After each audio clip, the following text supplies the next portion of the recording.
What's up, world? It's Katrina and Marlina, and this is Excess Baggage, the podcast where two friends in their 30s unpack all of life's baggage. This episode, we will be unpacking marriage. Okay, let's start the show. Woo!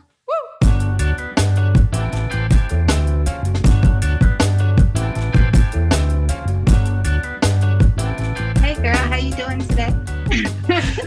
Oh, how am I doing today? I'm doing okay. I kind of feel like I've been having a bag of emotions.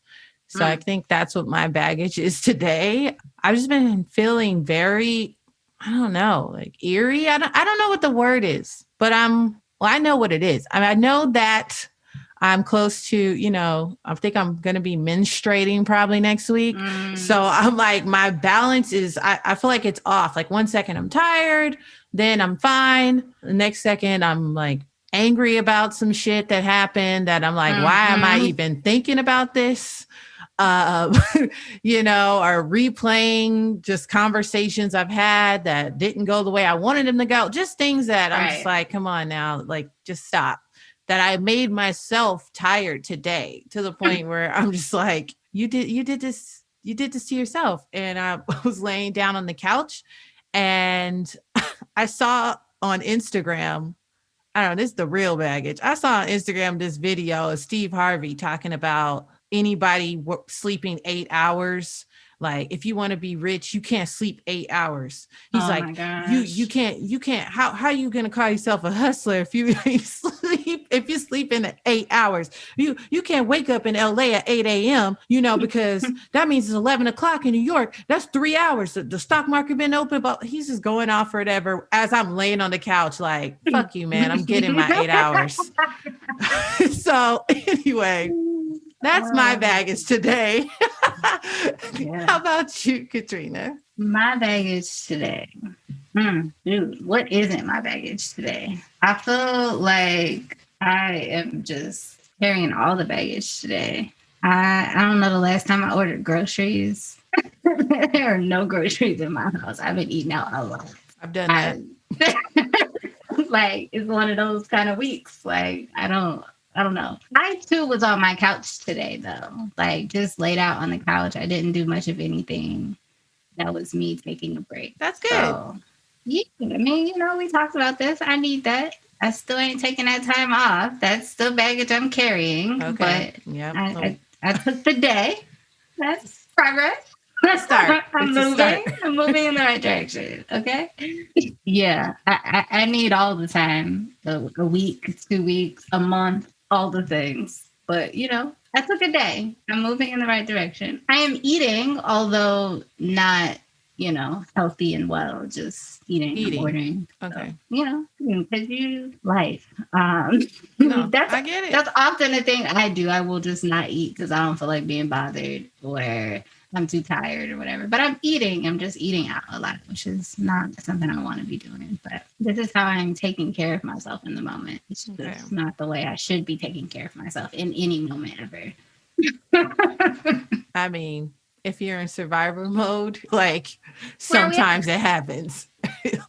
Well, you mentioned that today's topic is marriage, and I wanted to bring somebody on the podcast that's really special to me. She is one of my really close, best friends' moms. Her name's Diana. And she's like my mom in my head, even though she's not my mom, because we've been down for so long that it feels weird to be like my friend's mom, because it's like, no, it's like a family. It's a family. So yeah, I don't even know what to say, but I will say that she's legendary within beauty, taste, and all things grace. And she's the one who taught me the 3 pillars of which I want to live my life: compassion, gratitude, and forgiveness. So welcome to the stage. give her a round of applause, ladies and gentlemen. Diana. Hi, thank you for having me. I love you back so much. You are my child. Definitely. Yes. So, as you can tell, we started the show with we talk about what our baggage is for today. So I want to ask you, Miss Diana, what is your baggage today? My baggage is that I cannot seem to clean my house. I haven't been able to. I just keep procrastinating and procrastinating and procrastinating. And I just sit my ass on the couch and there you go. Mm-hmm. That's Them my couches baggage. be getting you. Couch will get you every time. Yeah. And then I have a 21-year-old who lives here with me, my child, who doesn't clean up shit. So, my God, please leave. That's your pride and joy. I know. It's just such, I wish it would clean. That would be fabulous. My life would be so much better. But, it is what it is. So our topic today is marriage. And me and Katrina, we kind of have this like rolling list of things we want to talk about. But for some reason, it like popped into my mind. I was like, I really want to talk about marriage because I was talking to my dad. I kind of had a conversation with my dad, which I'm not super like, we're cool, but we're not like, we cool. And so me and my dad were talking, and he was talking about, I told him I wanted a partnership, how I desired a partnership. And I said, and I don't necessarily know if that means marriage. And he just could, he was a little confused because he's just like, what? No, like, don't be like me. I think he retreated to just, don't be like me. Like, no, like, that's what you're supposed to do. You settle down and you get married. And his parents, which basically raised me, they have been married for 50 plus years. And so I can see why maybe he says, no, that's what you do. You settle down. Although he says, don't be like me. But I'm like, I don't think you understand what I mean by partnership. Right. Because people can be married all damn day and are not good partners. It's true. So you've been married. I have. I'm just wondering, would you advise people to get married today? I mean, things have changed. Definitely in the dating world, definitely how you meet people, how you communicate, like we spoke before, but it's just totally different. Changed. Yeah, and marriage has changed too. I guess it's not like stay at home and just cook. Women are working. Yeah. Women, how it's evolved, what marriage started out being from even a religious standpoint to now, the role of the woman has changed completely. And there are men who are not doing that. They're not being a full partner. And it was he would go work, she would take care of the house. That doesn't happen anymore. And where your parents that raised you, they have been married for a really long time because they grew up in a time that allowed them to have a partnership because they are truly partners. To be married 50 something years, you have to be solid partners. Okay. And the time you do. You really do. You have to, because you what you're doing essentially when you get married, you're signing a contract. Right. That's it. You're signing a contract that you're going to be with this person until death do you part, sickness, health, through all that shit. But that contract can be broken at any time. To keep that contract going takes a lot of sacrifice, and people are not willing to do that anymore. They're not. Nobody wants to put the time and energy in to what it takes to have a true partnership. Whether it's send a piece of paper or just having a partner that you love and you're with and you build together. And you can have that. But in this time and age, I see people now, and I wouldn't get married now if I were your age. I wouldn't, because I don't think that a lot of people your age have what it takes. In what way? In the sense that everything for you is on the internet. It's visual. It's just taking over your mind, everything you do. And I know that's the way of the world, but you find people, I see couples in restaurants, both on their phone, no conversation between each other. So how can you even build a relationship when everybody on the table is on a phone? There's certain things to me, like when obviously I didn't do marriage well because my boyfriend is, when I sit down to eat with him at dinner, I put my phone down. We don't even look at our phones. It's not even something we do. And I don't know if you do that when you're with your significant other or partner or friends. And that's just one little thing. And that's just a tiny thing that would add a lot to your relationship. And there's a hookup culture that is crazy to me. To me, it seems like there is no loyalty, especially for guys. It's easy. I mean, you see women on the internet all the time just throwing their bodies up there and saying it's art. And then, but when they get DMs from celebrities, they're like, oh yeah, okay. But a regular guy DMs them like, oh, you're beautiful, da da da. They're like, this is art. Like, really? So there's all these distractions for men and women, both of us. They're distractions galore right now. And I don't know how anybody really maintains a relationship like that at this point. And to even consider marrying somebody, I don't know. I don't even know where that would lead or how it would. But I can say, because it's not that I don't believe in marriage, and it's not that I do. I think that it's individual to everybody. But I learned at a very mature age that you have to find somebody who's very much like you, who loves like you, who thinks like you. Even though you're different, you still have to have those things. Because if you don't, even, okay, so in church, they're always like equally yoked. I'm not a religious person at all, but I get what they're saying. And you'll know it. When you meet that person, you'll know if you're the same. And you'll know because you love the same, you do everything, every thought process is the same. But it comes with a lot of work still. It's a lot of compromise, a lot of conversation, and not holding your feelings. And we have so much baggage from last relationships that we don't even take the time to dump all that and start fresh, Yeah. So how can you even move forward with somebody because you're already thinking they're going to do the same thing that, the last 3 did or the last one, however, So I feel bad for people that, but even like, okay, so my daughter Ryan, she doesn't want to get married. She's like, I'm never getting married. Monogamy is stupid. She's never even been in a relationship. I'm like, how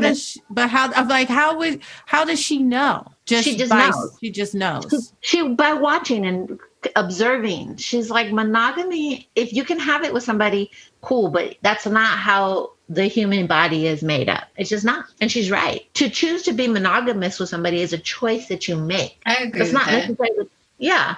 One thing I always told my kids when they were younger, when I was married to their dad, and I remember I said it and he was like, why would you tell them that? And because this, I was like, look, you're going to be in a relationship with somebody, whether you're married, dating, whatever.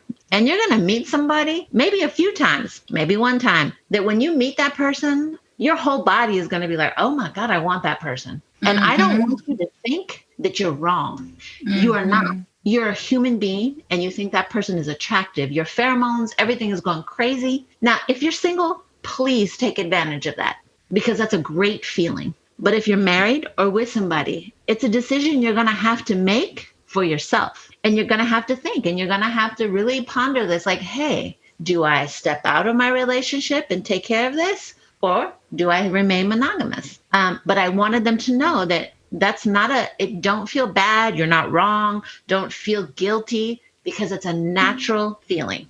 Right. Yeah. I think that's powerful to tell kids or to tell people in general, because we often hear about like when you're married, like that's it. Like you stop being human, you stop having like sensations and feelings and all of that kind of stuff. And that's not realistic.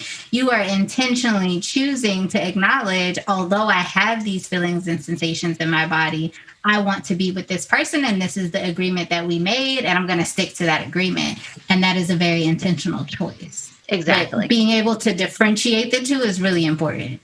Absolutely. Because it's not a wrong feeling. It's a true, valid feeling. And your body is just letting you know. You're just an animal. We are just basically animals that can speak. Right. So shit. I don't want to be an animal, okay? I don't want to. Sorry, Marlena. You don't have a choice in this. But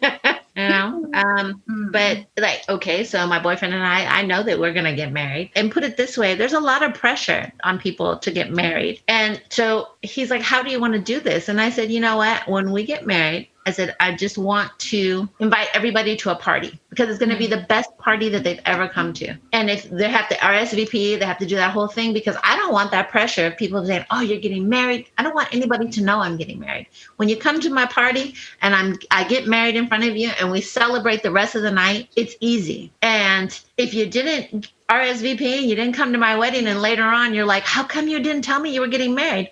Well, if you didn't want to come to my party and just hang out at me, why the fuck would I want you at my wedding? That's true. That's very true. Because you're putting all the pressure on me to be perfect for you. No, this is my day, my fun. If you want to join me and have fun with me, cool. If you don't, cool. And I think that's how relationships should be. You want to be down with me and have fun and let's just do this? Cool. It's supposed to be easy. Okay. Marriage is supposed to be easy. Being with a person is supposed to be easy. It's like your friends, your girlfriends, the two of you. You guys are friends. You've probably had your ups and downs, but it's never fighting, crying, hurting each other's feelings. No. It's not like that. And that is exactly how it's supposed to be with your partner. There shouldn't be any fighting. There shouldn't be arguing. There shouldn't be hurting each other's feelings. It's supposed to be easy. And I didn't know that until I turned 50 years old. Yeah, because the narrative is that relationships are hard, that fighting and arguing is normal. Right. Like that's the narrative. And it's not. You should not be fighting and arguing. You don't do that with your best friends. No, because I ain't got time for that. Like my best girlfriends, we don't fight. We don't argue. If we don't talk to each other for 6 months, it's all good. We stay right and consistent with each other. We just start right where we ended. And that's a true friendship. And if they needed me, I'd be right there in a heartbeat. And that's a real relationship. And that's what your partner, your marriage should be. It should be easy. All that telling you, oh, if you're not arguing, it's not a real. No, I'm sorry. There's no reason. I used to be in a relationship where the person was mad that we didn't argue. And I was like, I don't understand what you mean. Because it's like, I guess it was because and everything stems from, being a kid and shit. Like, it's just, it's like, that's your development. That's who that there's certain things that will be with you for the rest of your life because that's just life. And I heard a lot of like arguments, I heard a lot of arguments and it never made me think that my parents didn't love each other or anything like that. It was always just because of this thing, it's always something. Right. And for me, once got into a relationship, I was like, I don't want to be like that. It was like an overcorrection to the point. It's like, I don't want to be like that. I don't want to rock the boat. I don't want no issues, like whatever it is. But then instead of me actually opening up and talking and saying what's wrong, I would then just shut down and just be like, I'm fine and not say anything. That's wrong too.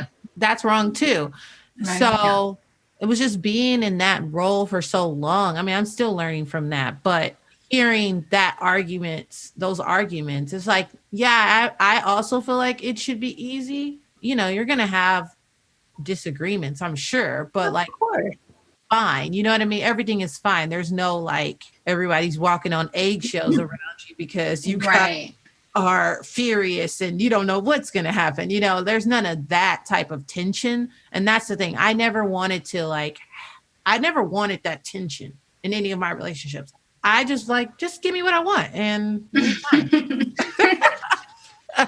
But because I feel like I don't want for much, and that could be a lie, because everyone sees themselves the way they see themselves. I know that I like particular things, just like anyone else. Everyone has their preferences, but I don't think that that's like, I don't think it's hard. I would say that. I don't think it's like, at 7 a.m., you better have my eggs done. And I need to have this, and there's like a laundry list of things to do. Like, no, man. I think I've told you this before that expectations kill relationships. Mm-hmm. You don't have and I bring it back to the friend thing. You don't have expectation of your friends. You do for each other because you love each other. You do when you can because you love each other. When you start, for some people, for some reason, people seem to have a lot of expectation of their partner. Mm-hmm. And once you start to have that expectation, that person is always going to fail you. So if you could learn, and boys are there. Boys are like that. Boys, you're like a boyfriend, and his friend will call and be like, oh man, I can't make it today. Da, da, da. Your dude is like, oh, okay, no problem. And life keeps pushing. As women, when a guy calls us and says he has to cancel plans, the majority of us freak out. It's the end of the world. I'm not saying every single woman, but I'm saying a lot of us, and I've been guilty of it too. And I see it in my daughters. And And when I learned, I was already, like I said, much older. And I stopped having expectation. And I don't of this in this relationship, I don't have expectation. And do you know how amazing it is to when somebody does something for you and you had no expectation of it at all because you just don't have it. You just are happy to be with this person. And when they do for you, you're like, oh, wow, thank you. It's just amazing. And the feeling is it's so gracious.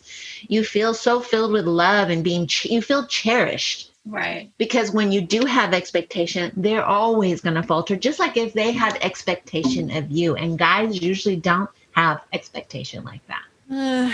That's true. But I'll say there are some out there that do have expectation. It's silent So many expectations. There's silent expectations that they don't voice.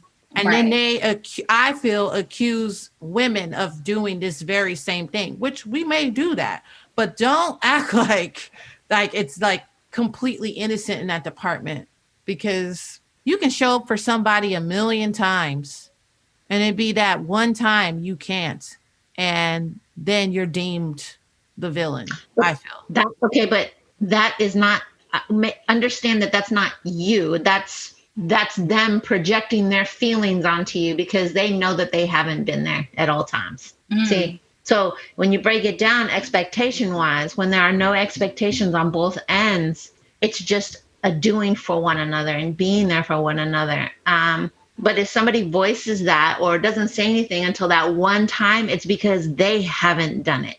Okay. I mean, you got to, and it's another thing. When you go into a relationship, there's so many, that person has baggage too. Right. And either they've learned how to deal with it and let it go, or they still holding on to it. And it could be traumatic from when they were children, you know, and there's nothing you can do about that.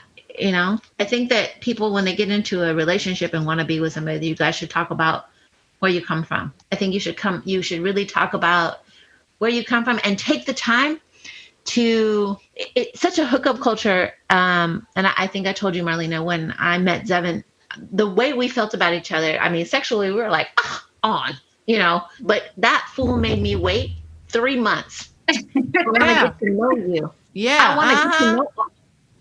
Diana, don't be fast now.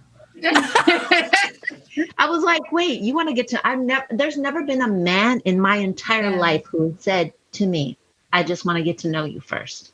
I was like, who are you? And really? And he said, why? Does everybody just want to fuck you? And I was like, well, yeah, isn't that the climate? Yes. Yeah. Have you seen me? What?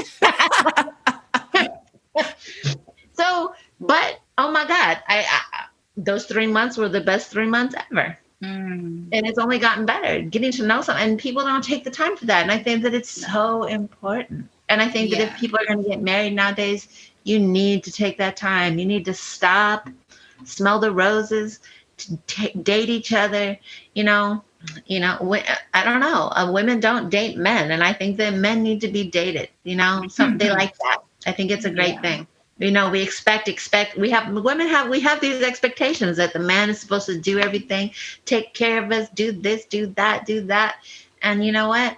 Turn around and surprise him with a date. Turn around and bring him some flowers to his house, you know? And because he didn't expect it, the gratitude that they have is so amazing. It's the same that we should have. Yeah, I think women are socialized to have certain expectations and to always be looking at and towards relationship and marriage. And so a lot of times we have this narrative in our heads of what it's supposed to look like. And like I think, Marlena, you mentioned in a past episode how you didn't know that every man you were going to date was going to be your husband. Like you went into relationships expecting marriage. And, you know, a lot of women, I think we're socialized in that way. That's how we are socialized in society. But boys are not in the same way. Men are not in the same way. And so they move through dating in a very different manner. And it creates so much drama. Yes. It's just, I was going to say tension, but yes, drama. Drama is a mess. I feel like it's a total mess. It is. We're not on the same page at all. And honestly, I don't know. I always say this to my guy friends, and sometimes it sounds like I'm joking, but maybe not. But I say to them, I'm like, dude, you just don't value your penis. That's what I tell them. You don't value your penis. Mm, Like, you just fucking anything, like, and I understand, like, when we're talking about, socialization, as much as girls are, guys are too. Like, they kind of, like, in a way, have been socialized to be like these mini predators. I mean, if your uncles and shit are absolutely. like bigging you up, like, oh, how many girlfriends you got? They're like, what's going on? You ain't seeing no girls. And I'm like, the conversation on the opposite end is just like, chastity belt for us. Like, no, you can't sleep with anybody. If you sleep with somebody, or if you do, like, you're gonna get pregnant, and then this is the whole thing. It's just a total Right. Scare tactics. yeah, it's Yeah. all scare tactics. And that's why every time I was with someone and I was sharing my body with them, I felt like, okay, but I'm sharing my body with you. Like, not aside from our relationship, like, yes, our relationship, yes, but like, this is mental, it's emotional, it's physical, it's all the things. So when those things weren't working out, it was hard for me to understand, because I do value myself like that. Like, and it could be a socialized that someone's just like, no, it's sacred, it's blah, blah. And I'm not saying that it isn't. I'm just saying that I feel like that was really drowned into me. And so when I see Hmm. people like really out there, I'm like, I don't know what to do. And then now I'm 33 and I'm like, shit, like, I really didn't date. Like, I was in these situations and I thought I was going to marry the person, and it just didn't happen. And so, Yeah, it's being raised that way. And so for me, like my parents were, you can't have sex until you're 18, no, married or 21 years old. And I was like, are you kidding me? Um, and I was like, I already knew I was going to wait till I was 18. That was in my mind when I was 13 years old.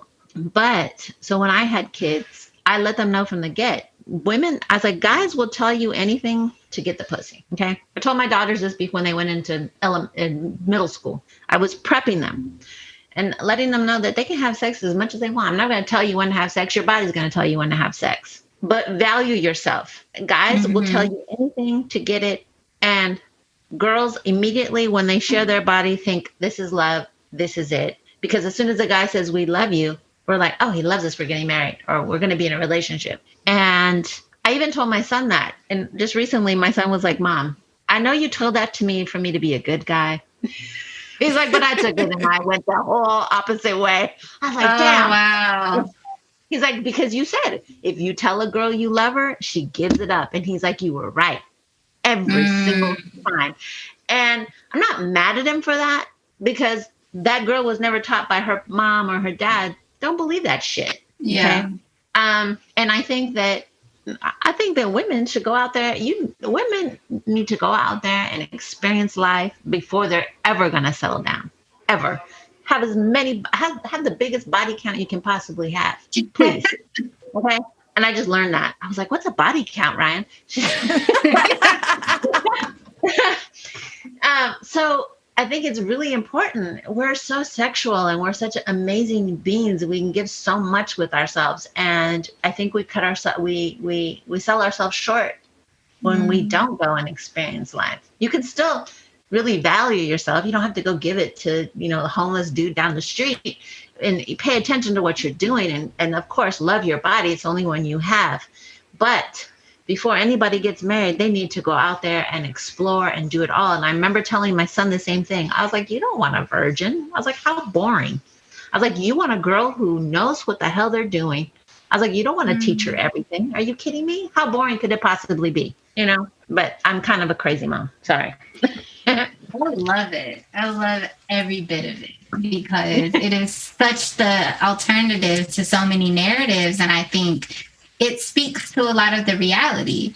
And that may end up not being their reality, which is fine. But at the very least, they got a different perspective because the other perspective is running rampant in these streets. So they're going to hear yes. that. But at least they heard something else and that they know that there's other realities out there. Absolutely. It gives you, I wanted them to see the big picture. And I wanted them to know that. And, so I can say that marriage does work for people who want to put the time and energy and want a partnership. Now, mind you, you can get married without that piece of paper.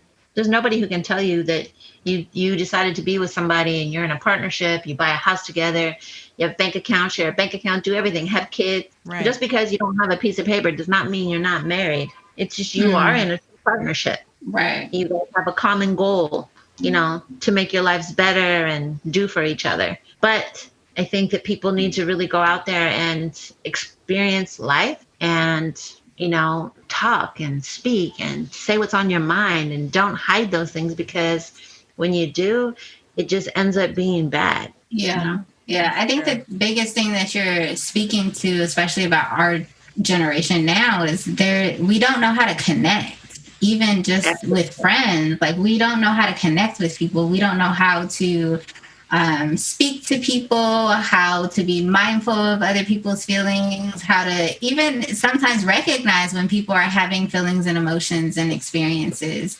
and to be able to just honor that and move with them in that, hold space for that.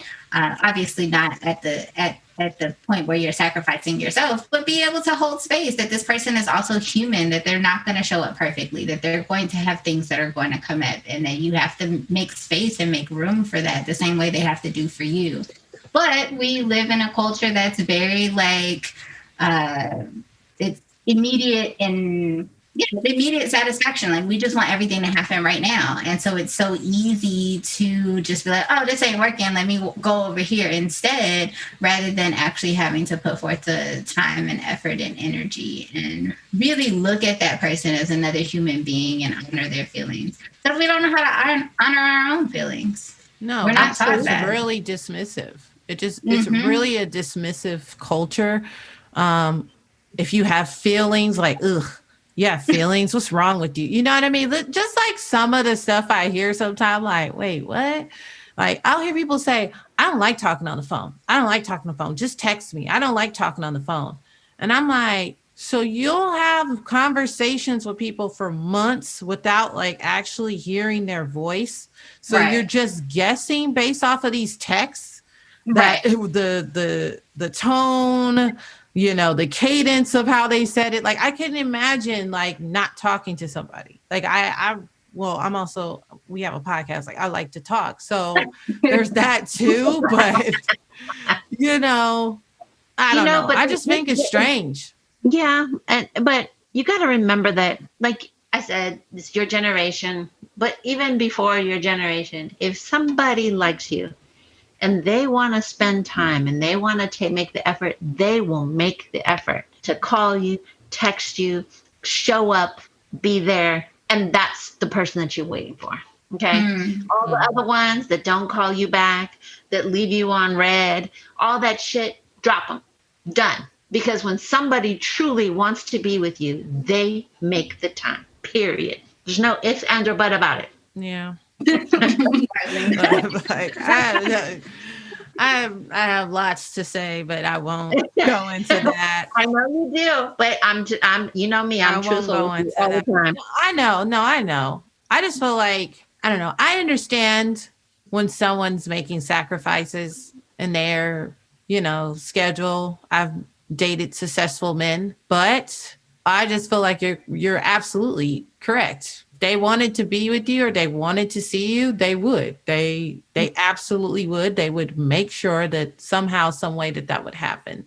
And so I totally agree. And that's the person that you want to be with, the person who actually takes the time to call you back, to text you every morning, every night, make sure you got home safely. It's those little caring things because you're the same way. If you really think about it, we're all the same. But we do it more often because we're just nurturers. Men are not naturally nurturers. There's some that are, but when we care about somebody, whether it's your friend, your kid, your parent, you make the effort. Are you okay? Are you okay? Did you make it home? Good morning. I love you. It's those little words. And when somebody really truly cares about you, they make the time. Because trust me, if they don't are making the time for you, they're making it for somebody else. True. because we're all creatures of habit, and we all like to be with somebody. We do, even then, even if it's a few somebodies. Right. Yeah. So I don't know. I just feel like I don't know. I go back and forth when it comes to marriage. I mean, I do want to have a wedding. I'm not gonna lie about that. Just simply because, and it might just be a party, but like I'm gonna have an epic event because I love events, and whoever this person I'm marrying would also love events. Like exactly. we just had the dopest shit just happen. Like everyone's gonna be talking about this. Like I want that person to have that same energy, and just like, or even if, and I'm not even saying they have to be involved in the process of planning or anything like that. I'm just saying that the energy of like, okay, my wife got it. She got it. This shit's about to be fucking dope. And you know what? I'll make sure she gets that music that she wants. What did she say she wanted? Like, let's do this. Exactly. Exactly. So, but we always talk about, or we were talking about, Katrina and I were saying like, we feel like the wedding is always the soul. Like everyone's selling the wedding part, but not like the true, like, marriage. And it's true. Everybody goes into it. A lot of people want it's okay. And that's why I say I don't want to invite people to a wedding, because it's really truly not just my day. I want people to come to a party because it's our party, and it's going to be epic, and it's going to be memorable, and you're going to witness something that's beautiful between two people who really care about each other.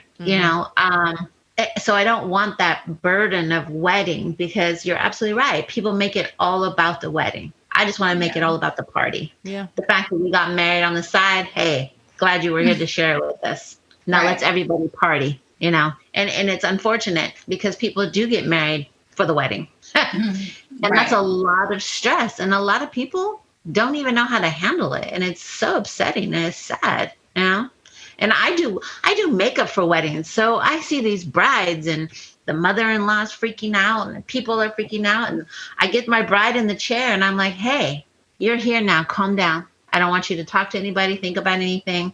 I just want you to be here with me. And then they're always like, oh, thank you so much. Because it's so intense. Yeah. I don't know. Just have a party. Yeah. Like a wedding. It's interesting to have these conversations because I've always been the girl that was like, oh, man, if I get married, I get married. It's fine. If I don't, I'll be fine. And I've always had a lot of challenges, even with other women, when it comes to having conversations about dating and marriage and things of that nature, because of the way that I operate. I'm not the girl who's crying because you didn't text me back. I'm probably busy and didn't even notice. Or I'm not the girl who's chasing behind men and things of that nature. Like I've never been that person. I'm the serial dater. I'm dating everybody and I'm having a good time and I'm enjoying myself and I don't feel the pressure for all of these things. But it's kind of hard to be that person because the standards and the expectation is that as a woman, this is how I'm supposed to be operating. So it's kind of nice to hear somebody who's been down that road say, no, this is something you should be doing. This is good. This is healthy. Because I think a lot of women our age and in our generation don't think that. They don't believe that. And I've had so many people say so many off the wall comments to me saying that I wasn't ever going to find somebody or that I couldn't be married or I clearly don't want to be married or whatever because of the way that I was operating. And I'm like, we're going to together. It's going to be okay. You know what? And you're better for that because being that serial dater, you see what you like and what you don't want. When you're a committed person to just a few people. And I get that. There's nothing wrong with that either. You're never given the opportunity to see and feel different things. And giving yourself the time to grow. It's about growth. Right. That's what it is. And new experiences lead to growth. It's just the truth. You're going to be a better person because you experience so much more. But I grew up just like Marlena. I gave you my body, you love me, the same thing. I'm sharing this with you. And then it took me a while to turn around and be like, wait, that's not at all what it's about. And then having to teach my daughters those things because I didn't want them thinking that at all. Right. So you're not wrong and at all. And nobody, I don't think that anybody's path is wrong. It's your path. It's just hopefully that you come to the conclusion in your life that you need to experience life and see what it's all about. So it's like a buffet table. Take a little bit of it all. And then the next time you come to the buffet, you're going to know exactly what you want. That's true. I hate buffets, though. Of course you do. I hate them, dude. I hate them. I hate buffets. Even the fancy ones. Even the fancy ones. I'm like, I love buffets.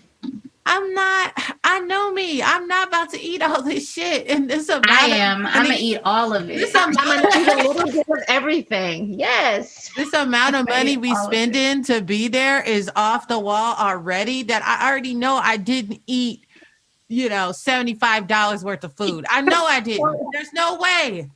Just no way. Of course. But, But the opportunities are endless, okay? Exactly. You can mix and match. $75 worth, you can. Oh, Lord. And you can drink a whole bunch of mimosas. There you go. Right. That's it. You're going to get your money's worth in mimosas. Yeah. Exactly. Right. That's true. So I guess we talked about what happens, what needs to happen for a marriage to work. But I wanted to ask you, do you stay even though it's not working? Because people say, no. Stick it out as long, things will change. I've noticed that older generations did that, right? They have done that. I feel like the next generation after them, they always say like, oh, the divorce rate is so high or whatever. And I'm like, yeah, because the people after were like, I'm not doing what my mom and dad did. I'm not doing that. And I'm going to get out. Even if it takes me a long time to get out, I'm going to get out.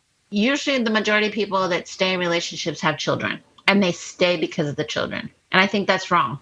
Because they think, oh, my kids can't take it. Your kids are resilient. They can take it. And if they can't, I'm sorry. They'll get over it. I even left and came back because my kids were like, we miss our family, And that was the worst mistake I could have possibly ever made. So no, do not stay when it's bad. Leave, run, walk out the door as fast as you can. Don't take shit. Leave it all there. I'm sorry. Your peace and your happiness is not worth it. That part. You say that again. Right. We can end on that note right there. Okay. How about this? So you're in a relationship and 2-3 months in the relationship, you guys are fighting, arguing. Whatever you guys started fighting and arguing about in the first part of your relationship, it's only going to get worse. By the end of your relationship, you're going to be fighting and arguing about the same shit. And that's the truth. Okay. So if you start in a relationship and you're arguing and talking about all the same shit all the time, and you'll realize, and I want you to think back on some of your relationships that you've had, that throughout the course of that relationship, you were arguing about that same shit since the beginning. Okay. So it's only going to get worse. So when you get into a relationship, stop with the arguing. Nope, don't do it. No fighting, no crying, no tears. That is what you're looking for. That way, 50 years from now, you're not going to have that. You may have some arguments. You may disagree, but you're going to learn how to agree to disagree. That should be the biggest conversation piece. Oh, baby, we're going to agree to disagree. And everybody should be okay with that. Okay. So it's only going to get worse because it started that way. It's going to end that way. So don't waste that time. Don't do it now. If you're in a relationship and it gets bad and you leave, and that person, whoever fault it was, whether it was yours or that person, or in my case, it was usually always the mailman. Yeah, that person. The mailman. The mailman. If there's real change, and you'll see it, when a person truly wants somebody back, they will make it just the same as if they just want to be with you. If they want the time, they will make the changes to be with you. They will change. They will go to counseling by themselves. They will do everything possible to win you back. But you'll know when it's true because they'll make the change without having to say anything to you. And it's something you'll see. Their words, I've changed, I've done this, no, you haven't. Those are just words. It's when you see actual change and action and wanting, then it's different.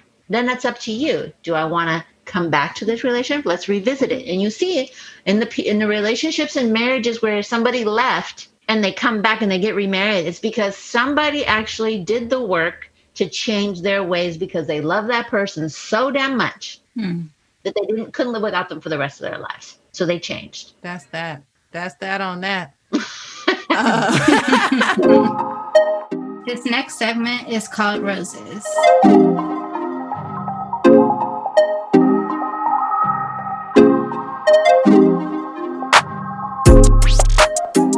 Diana, who would you like to give your rose to?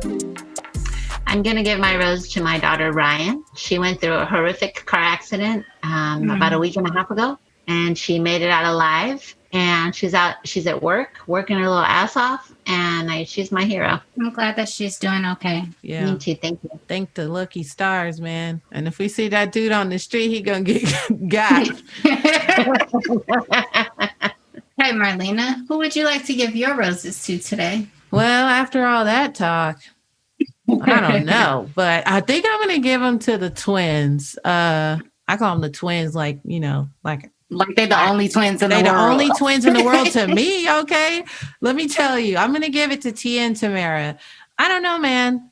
Both of those girls, they just had a birthday, and that's why I'm bringing them up. And they're such good, girls. Like, they're just such good women in their own rights. And I'm assuming if you're a twin, I didn't grow up with my siblings like that to be that close, but to work with your sister, and then, as child actors, it's hard to get out of that business without being completely scorned or taken advantage of, and I'm sure they were probably taken advantage of in some way, meaning probably financially, being right. black girls. I'm sure they made their coin, but I'm sure they probably didn't make nowhere near as much money as fucking the Olsen twins.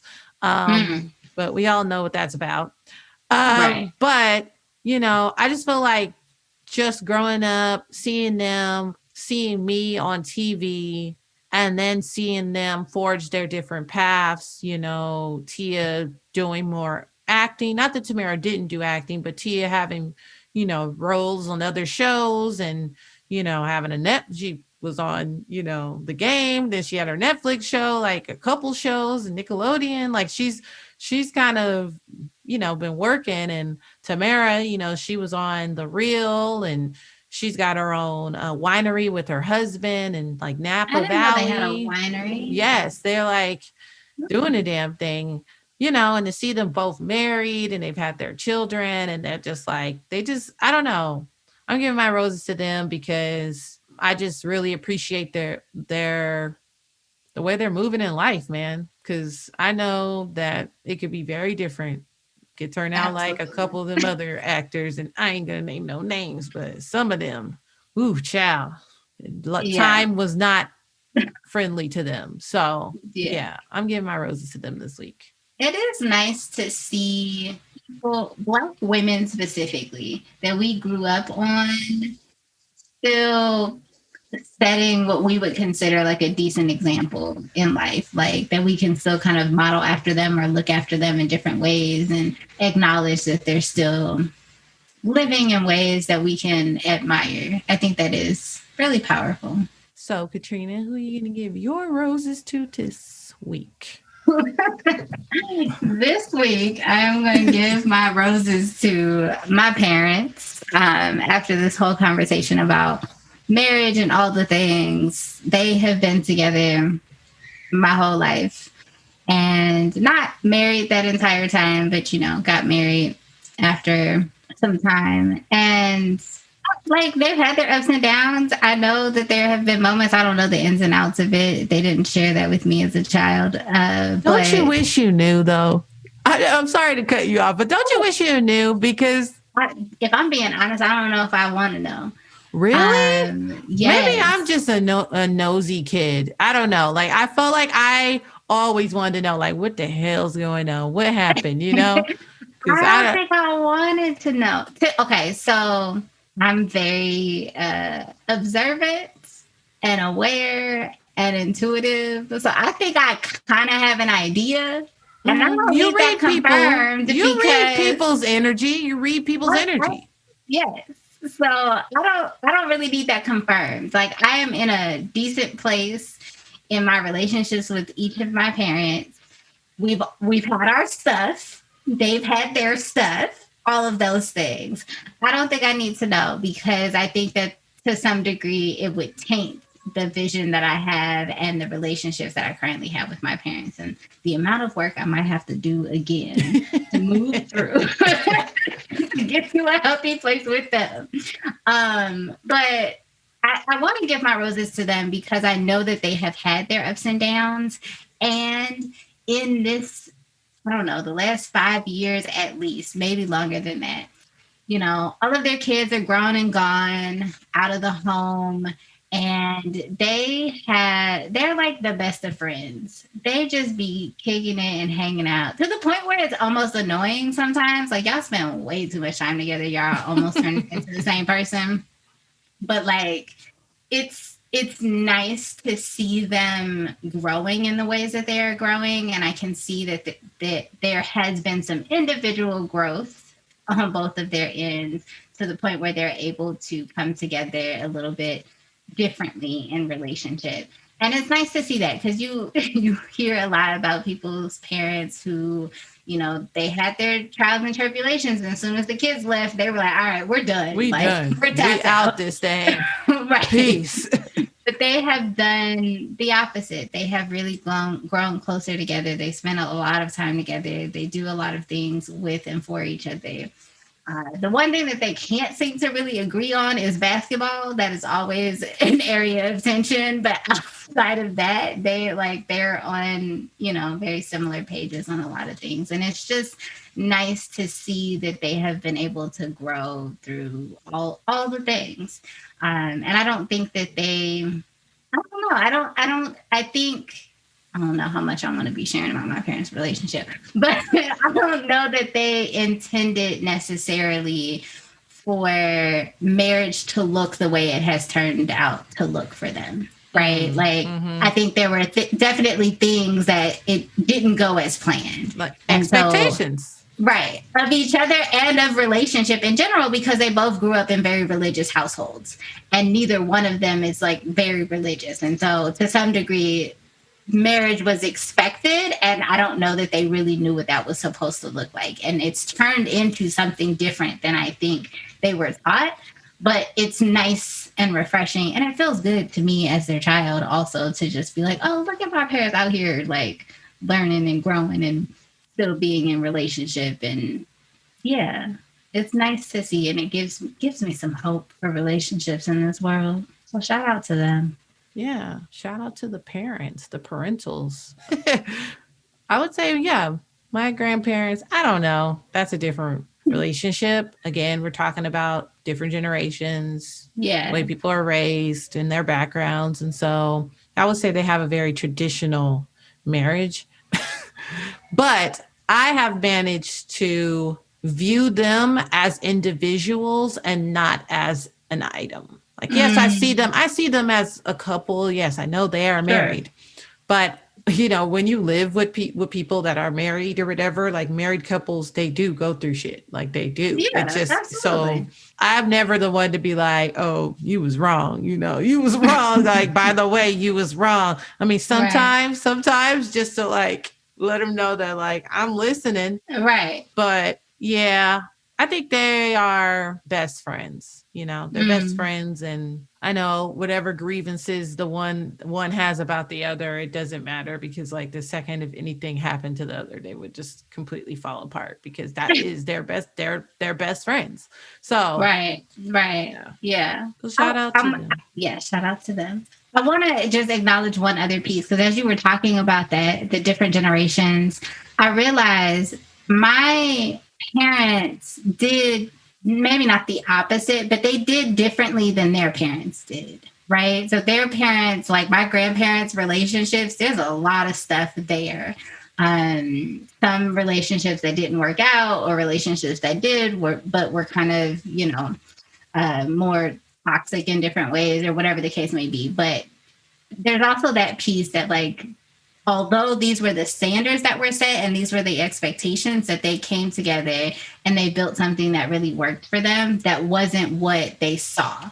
They didn't necessarily repeat the cycle. And in the ways that they were starting to repeat cycles have, started to make some adjustments. And so I think that is powerful. Man, and I think we can all do a lot of that.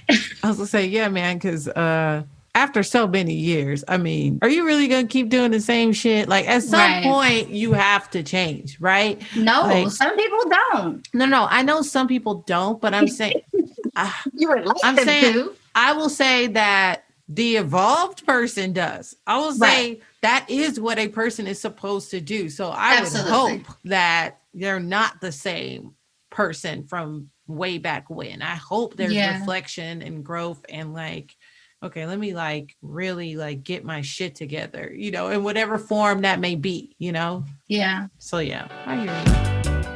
All right. Well, Diana, I just want to thank you for being on the show. I know we could all be doing something else, but I asked and you came, and I really, really appreciate that. You taking the time and schooling us and, using your life by example. And I just feel so privileged to just hear you speak. So thank you. Yes, thank you. You guys are both wonderful. Thank you for having me. I'll talk to you guys later. Good night. Bye. Well, that was another episode of Excess Baggage. Follow us on Instagram and Facebook at Excess Baggage Pod. Be sure to like, subscribe, and review on the podcast app and Spotify. And remember to pack light and keep it tight. For sure.